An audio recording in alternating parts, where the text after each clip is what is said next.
बिस्मिल्लाहिर्रहमानिर्रहीम। अस्सलाम वालेकुम स्टूडेंट्स, क्या हाल है जी? कैसे हैं आप सब? उम्मीद करता हूँ आप सब खैरियत से होंगे। स्टूडेंट्स, मैं हूँ मोहम्मद इब्राहीम, आपके चैनल डायमेंशनल फिज़िक्स से। और प्यारे स्टूडेंट्स, आज हम डिस्कस करने वाले हैं class 9th physics Punjab text book board new book है जी, जो आपकी 2025 की। और चैप्टर नंबर 5 स्टूडेंट्स हम डिस्कस कर रहे थे वर्क एनर्जी एंड पावर। और आज का हमारा टॉपिक है कंस्ट्रक्टेड रिस्पांस क्वेश्चंस पर। तो स्टूडेंट्स, आज हम चैप्टर नंबर 5 के कंस्ट्रक्टेड रिस्पांस क्वेश्चंस को डिस्कस करेंगे। फर्स्ट क्वेश्चन आपके सामने डिस्प्ले पर है 5.1। Can the kinetic energy of a body ever be negative?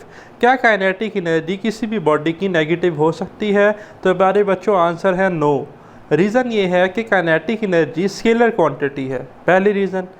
और स्केलर क्वांटिटी जो हमारे पास है, जैसे डिस्टेंस हमारे पास स्केलर है, तो स्केलर क्वांटिटीज़ हमारे पास पॉजिटिव होती हैं। ठीक। दूसरी बात ये कि मैस हमारे पास पॉजिटिव होता है। और अगर हम बात करें वेलोसिटी की, तो यहाँ पर वेलोसिटी का स्केयर आता है। काइनेटिक एनर्जी का फार्मूला आप जानते हैं ना, kinetic energy is equal to half mv square 1/2 mv square. तो अगर वेलोसिटी नेगेटिव भी हो तो नेगेटिव का स्केयर क्या होगा? पॉजिटिव। ठीक है। तो ये जो पूरा फैक्टर है काइनेटिक एनर्जी, जो कि स्केलर क्वांटिटी है, ये क्या रहेगी हमारे पास? पॉजिटिव ही रहेगी, नेगेटिव नहीं होगी। तो आप आंसर में लिखेंगे no, kinetic energy is always positive because it is given by kinetic energy is equal to 1/2 mv square since mass and velocity square are always positive. मैंने कहा ना, मैस हमेशा पॉजिटिव रहता है। ठीक है, स्केलर क्वांटिटी है। और वेलोसिटी अगर नेगेटिव है भी, जैसे -2 का स्केयर क्या आएगा? +4, -3 का स्केयर +9, तो नेगेटिव नंबर का स्केयर क्या आ जाएगा? पॉजिटिव। तो v स्केयर भी हमेशा क्या रहेगा? Positive. So kinetic energy can not be negative, तो ये नेगेटिव नहीं होगी। ठीक है, आप एज इट इज इस एग्जाम में लिखेंगे जैसा कि यहाँ पर मेंशन है। फिर नेक्स्ट क्वेश्चन है 5.2। Which one has the greater kinetic energy? अब उसने पूछा है कि किस में काइनेटिक एनर्जी ज़्यादा है। दो केसेस हैं। An object travelling with a velocity v, एक ऑब्जेक्ट है, ठीक है जी, और वो v वेलोसिटी से मूव कर रहा है। And object twice as heavy travelling with 1/2 velocity. कहता है एक और ऑब्जेक्ट है जो कि पिछले से 2 गुना ज़्यादा मैस रखता है, लेकिन वेलोसिटी पिछले से हाफ है। ठीक है, तो आप इन दोनों की काइनेटिक एनर्जी कैलकुलेट करें।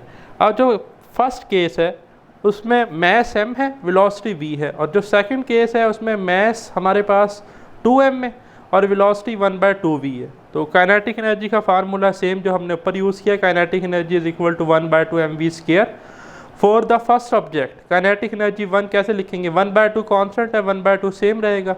फर्स्ट ऑब्जेक्ट के लिए मैस m था, वेलोसिटी v थी, तो ये same formula as it is लिख लें, 1/2 mv square. For second object के लिए चेंज आएगा। रीज़न क्या है? Kinetic energy is equal to 1/2, तो एज इट इज़ रहेगा। अब मैस सेकंड केस में ट्वाइस है, तो m की जगह 2m आ जाएगा। और वेलोसिटी कितनी है? v नहीं है, अब कितनी है? 1/2 v, तो यहाँ आएगा 1/2 v का स्केयर। ठीक है, तो 1/2 2m एज इट इज़। लेकिन जब आप इसे ओपन करेंगे ना, 1/2 का स्केयर लेंगे तो आएगा 1/2 का स्केयर होता है 1/4 और साथ v स्केयर, तो ये बनेगा 1/4 v स्केयर। और ये साथ m था, तो m एज इट इज़ आ जाएगा। ठीक है, तो ये आपके पास सिनेरियो आप देख रहे हैं इधर के क्या है हमारे पास? 1/2 2m एज इट इज़ लिखा, 1/2 का स्केयर बन गया 1/4 v स्केयर। ठीक है, अब यहाँ अगर आप देखें तो यहाँ पर ये वाला जो 2 है, ये 1/2, ये 2 से कैंसिल हो जाएगा, तो ये बनेगा 1/4 mv स्केयर। फर्स्ट केस में काइनेटिक एनर्जी आ रही है 1/2 mv स्केयर। अब हमने इन दोनों का कंपैरिजन करना है। 1/2 डेसिमल में होता है 0.5 और 1/4 डेसिमल में होता है 0.25। ठीक है, तो इसका मतलब कि 0.5 तो बड़ा है 0.25 से। तो केस 1 में काइनेटिक एनर्जी ज़्यादा है एज़ कम्पेयर टू केस 2, तो आप लिखेंगे since kinetic energy 1 is greater than kinetic energy 2, first object has greater kinetic energy as compare to the second object. ठीक है, या kinetic energy of first object will be greater than the kinetic energy of second object. Okay जी, next फिर question number 3 है जी हमारे पास 5.3। A car is moving along a curved road at constant speed, does it kinetic energy change? भाई पहली बात, kinetic energy scalar है। ठीक है, स्केलर क्वांटिटीज़ की डायरेक्शन नहीं होती। ठीक, और यहाँ पर उसने बात की कि कांस्टेंट स्पीड से मूव कर रही है, तो इसका मतलब स्पीड कांस्टेंट है, कोई चेंज तो आ ही नहीं रहा। ठीक है, और एक्चुअली ये केस स्कर्ट पाथ पे हमारे पास सेंट्रीपिटल फोर्स की वजह से है। यूनिफॉर्म सर्कुलर मोशन के केस में कांस्टेंट स्पीड जब होती है तो हमारे पास डायरेक्शन चेंज हो रही होती है, ठीक है। लेकिन यहाँ पर तो काइनेटिक एनर्जी स्केलर है, ये तो डायरेक्शन पे डिपेंड नहीं करती, तो हम कहेंगे know the kinetic energy remain the same because kinetic energy depends on speed not direction. Kinetic energy direction पर डिपेंड ही नहीं करती, स्पीड पर करती है। स्पीड कांस्टेंट है, तो कांस्टेंट है तो कोई चेंज नहीं आएगा। if speed is constant then the kinetic energy does not change, तो काइनेटिक एनर्जी चेंज ही नहीं होगी। फिर है question 5.4, comment a statement.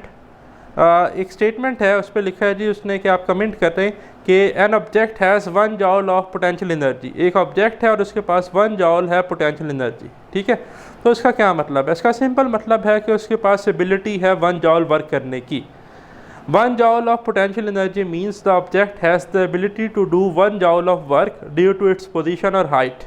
It depends on mass, gravity and height because we know that potential energy is equal to mgh. ठीक है। Next है जी question 5.5, while driving on a motorway the tire of vehicle sometimes burst. What may be its cause. कहता है कि अक्सर आप जब motorway पर जा रहे होते हैं, लॉन्ग डिस्टेंस ट्रैवल करते हैं, किसी लंबे सफ़र पर हैं, तो आपकी व्हीकल्स का टायर जो है ये ब्रस्ट हो जाता है। रीज़न इसकी ये है कि एक तो टायर के अंदर जो है वो हाई प्रेशर होता है और टायर जो है वो मुसलसल कॉन्टैक्ट में होता है रोड के साथ और उस पर फ्रिक्शन लग रही होती है। फ्रिक्शन लगती है तो एक्सेसिव हीट बनती है और उस हीट की वजह से जो इनसाइड प्रेशर है वो हाई हो जाता है और भी ज़्यादा, और टायर ब्रस्ट हो जाता है, ठीक है। The tyre burst due to the excessive heat caused by the friction between the tyre and road और high air pressure inside the tyre due to a long driving at high speed, ठीक है। एक तो high speed से और बड़ा long जो है वो सफ़र होता है जिस पर हम ड्राइविंग के लिए जा रहे होते हैं। तो नेक्स्ट है question 5.6, while playing cricket on street the ball smash a window pane, describe the energy changes in this event. अब भाई सबसे पहली बात कि जब आप जो है वो क्रिकेट खेल रहे हैं, initially the ball has the kinetic energy due to motion. Bowler ने बॉल करवाई और बैट्समैन ने 6 लगाया, तो जो ही बॉल उसके बैट पर लगी तो इम्पल्स प्रोड्यूस हुआ, product of large force during a short interval of time, जिस वजह से उस बॉल में क्या आई जी, मोशन। तो मोशन की वजह से कौन सी एनर्जी आ गई? Kinetic energy. तो इनिशियली कौन सी है जी? Initially the ball has kinetic energy due to motion. When it hits the window, और जब वो विंडो पर जाकर टकराई, some energy is use to break the glass, कुछ एनर्जी वहाँ पर खर्च हो गई उस गिलास को तोड़ने में, ठीक है। And the rest of energy converts into sound और हीट एनर्जी, और बाकी एनर्जी साउंड, जब वो कांच टूट कर गिरा तो साउंड सुनाई दी, और हीट एनर्जी जब वो बॉल से टकराई ड्यू टू फ्रिक्शन। तो काइनेटिक एनर्जी जो है वो किस तरह चेंज हुई कि वो कुछ ना कुछ जो है उसने एनर्जी यूटिलाइज़ की उस गिलास विंडो को ब्रेक करने में, और साउंड और हीट एनर्जी में वो कन्वर्ट हो गई, ठीक है। फिर क्वेश्चन 5.7 है, a man rowing a boat upstream is at rest with respect to the shore, is he doing work. कहता है एक आदमी है जो कि कश्ती चला रहा है, ठीक है, लेकिन यहाँ पर विद रिस्पेक्ट टू शोर यानी कि साहिल समंदर या बंदरगाह के अकॉर्डिंग वो किस में है? रेस्ट में है। अब आप सपोज करें ये सारा जो वाइट एरिया है ये आपके पास खुश्की है, और यहाँ पर ये जो सारा फॉन्ट लिखा हुआ है ये सारा समंदर है, ठीक है। यहाँ पर जहाँ पर इस वक्त मेरा कर्सर है वो बंदा इधर है, ठीक है। वाटर का रिवर फ्लो है इस तरफ और वो कश्ती लेकर जा रहा है आगे की तरफ relative to opposite direction of water flow. अब एक बंदा यहाँ पर खड़ा हुआ है साहिल समंदर पर जहाँ पर इस वक्त मेरा कर्सर है, ठीक है। तो उसके अकॉर्डिंग जब वो इसे देखता है तो उसे ऐसा लगता है कि ये रेस्ट में ही है, ठीक है, इस पर्सन के अकॉर्डिंग। तो इस पर्सन के अकॉर्डिंग क्या कोई वर्क होगा?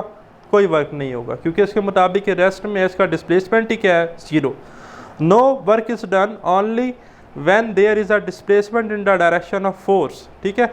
इस केस में कोई वर्क नहीं होगा, और वर्क सिर्फ तभी होता है जब डिस्प्लेसमेंट फोर्स की डायरेक्शन में कवर हो, ठीक है। Since the boat is at rest relative to the shore, तो साहिल समंदर के मुताबिक तो वो बोट रेस्ट में है तो कोई डिस्प्लेसमेंट कवर नहीं हो रहा, तो वर्क का फार्मूला होता है F S cos theta. S 0 है तो वर्क 0 है। No work is done with respect to the shore, तो कोई वर्क नहीं होगा। इसमें मैं ऐड करना चाहूँगा, यहाँ मैंने नहीं लिखा, आप फार्मूला लिखेंगे नीचे W is equal to F S, और आप बताएंगे कि since S is equal to 0 so W is equal to 0, ठीक है। ये ऐड कर लीजिएगा काइंडली इसमें।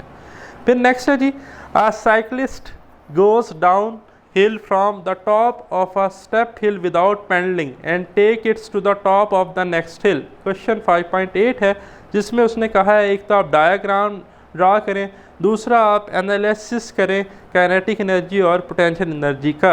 एक तो आपने एनालिसिस करना है काइनेटिक और पोटेंशियल एनर्जी का, दूसरा आपने डायग्राम ड्रा करनी है। तो पहले तो डायग्राम देखें, डायग्राम है क्या जी। एक चोटी से, एक हिल से एक साइकिलिस्ट जो है वो पैडल नहीं मारा, पैडलिंग उसने रोकी हुई है क्योंकि वो एक हाइट पर है और उसने यहाँ पर पोटेंशियल एनर्जी गेन की हुई है विद रिस्पेक्ट टू ग्राउंड। तो और वो कहाँ आ रहा है, बॉटम की तरफ, और बॉटम से फिर आगे नेक्स्ट एक हिल आ रही है और वो स्टॉप पर जा रहा है। अब देखें इनिशली तो इस डायग्राम में तो विद रिस्पेक्ट टू ग्राउंड यहाँ पर हाइट मैक्सिमम है, तो इस वक्त इसके पास पोटेंशियल एनर्जी है। जो जो ये नीचे जाता जा रहा है, loss in potential energy, gain in kinetic energy, potential energy convert होती जा रही है काइनेटिक एनर्जी में। यूँ ही जब ये यहाँ पहुँचेगा, नेक्स्ट हाइट कवर करने के लिए इसे पैडलिंग करना पड़ेगी दोबारा से, और यहाँ पर हमारे पास again loss in kinetic energy होगा, गेन इन पोटेंशियल एनर्जी होगा।